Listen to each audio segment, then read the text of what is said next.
मथुरा के वृंदावन में दर्दनाक नाव हादसे में अब तक 11 लोगों की मौत हो चुकी है। 23 लोगों को रेस्क्यू किया गया है। अभी 4 लोग लापता हैं। 9 मृतकों के शव लुधियाना उनके परिजनों के पास पहुंच गए हैं।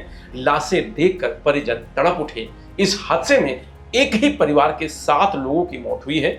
लापता लोगों को तलाशने में रेस्क्यू ऑपरेशन जारी है। आर्मी समेत 250 लोगों की टीम रेस्क्यू ऑपरेशन में लगी हुई है। 14 किलोमीटर के दायरे में लापता लोगों की तलाश की जा रही है। वृंदावन नाव हादसे में मरने वालों की संख्या 11 हो गई है। अबोहर के रहने वाले मानिक टंडन की भी लाश मिली है। मानिक की सगाई हो चुकी थी और 12 सितंबर को शादी होने वाली थी। वह इसी हादसे में मारे गए हैं। मधुर बहल के मौसे के बेटे थे। हादसे में मारे गए पंजाब के 9 लोगों की लाशें घर पहुंच गई हैं। लुधियाना के दुगरी में अंजू गुलाटी, राकेश गुलाटी और मोनू बंसल शामिल हैं। मोनू बंसल के बेटे निखिल बंसल ने कहा कि उसकी बहन डिंकी बंसल अभी लापता है। उसका नाम मिसिंग लिस्ट में नहीं है। प्रशासन हमारी मदद करे। जगराओं में 5 लोग कविता बहल, चरणजीत, मधुर बहल, पिंकी बहल और ईशान कटारिया की लाश पहुंची है। लवी बहल ने भाई मधुर बहल को राधा राधा कहकर अंतिम विदाई दी।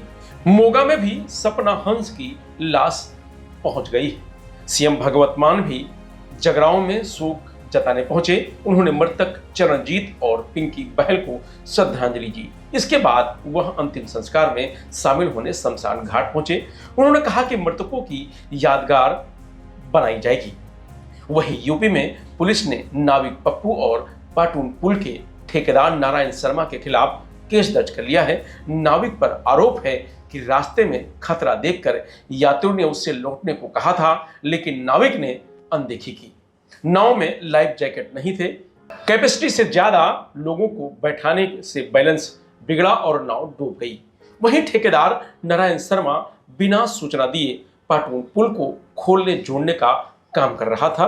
कल यानी 10 अप्रैल को हुए हादसे में पंजाब के 11 लोगों की मौत हुई थी, जिनमें लुधियाना के एक ही परिवार के 7 लोग शामिल हैं।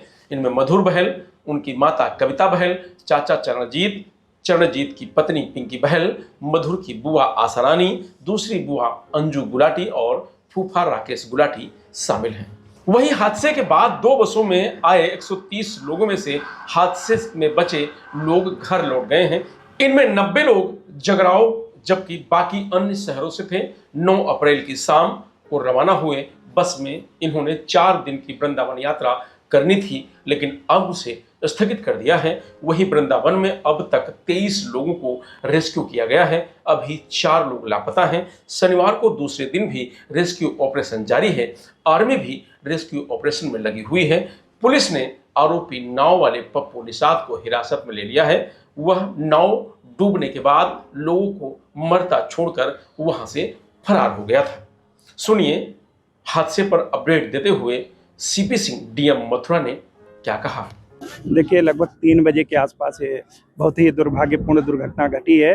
पंजाब से लुधियाना से कुछ श्रद्धालु आए हुए थे और जो सवेरे लगभग इनकी संख्या 32 के आसपास थी, जो 2 नाव में सवार थे। यहाँ वृंदावन का दर्शन कर रहे थे यमुना जी के किनारे, और उसमें दुर्घटनावश एक नाव डूब गई है, जिसमें 10 लोगों की असामयिक मृत्यु हुई है। करीब 15 से अधिक लोग सकुशल बचा लिए गए हैं और भी रेस्क्यू ऑपरेशन चल रहा है। 3-4 लोगों के अभी ये भी एग्जैक्टली नहीं बता पा रहे हैं कि कुल कितने लोग थे, बट अभी भी 3-4 लोगों के मिसिंग होने का ये लोग बता रहे हैं। तो मुझे लगता है कि अच्छी बात ये थी कि यहीं सारे गोताखोर रहते भी हैं। जिनकी नाव थी वो सब गोताखोर भी हैं, तो यहीं थे। तो वो लगातार आप स्वयं भी देख रहे होंगे, हर आदमी लगा हुआ है इसमें। तो मुझे लगता है कि हम सभी लोग मिल करके इसको जो राहत का बचाव कार्य है तो बहुत जल्दी पूरा कर लेंगे। हमने यहाँ मथुरा में आर्मी भी स्टेशन है, तो हमने आर्मी भी बुलाई हुई है, आ गई है। एनडीआरएफ भी पहुँचने वाली है। तो मुझे लगता है हम सभी मिल करके सारे लोगों को, अभी जो अवशेष बच्चे लोग हैं उनको माँ के बिहारी जी की कृपा से वो सकुशल बच जाएंगे। कितनी टीमें लगाई गई हैं अभी तक? देखिए, आप स्वयं देख रहे होंगे 60 से अधिक गोताखोर लगे हुए हैं और भी तमाम टीमें हैं जो हर समय बढ़ ही जा रही हैं। सुरक्षित कितने लोग निकाल लिए? देखिए 10 के अलावा जितने भी लोग निकले हैं, करीब 15 से अधिक लोग अब तक सुरक्षित निकले हैं, जो पूरी तरीके से सुरक्षित। कारण सामने आया नहीं वो पलटने का? अभी देखिए आपके सामने ही सब लोग, पहले बचाव ज़्यादा जरूरी था और वो उसके बाद क्या कारण है कि कोई हादसा बहुत बड़ा है उसकी जांच जरूर होगी। फिलहाल इस खबर में इतना ही। आप देखते रहिए लोकमत हिंदी।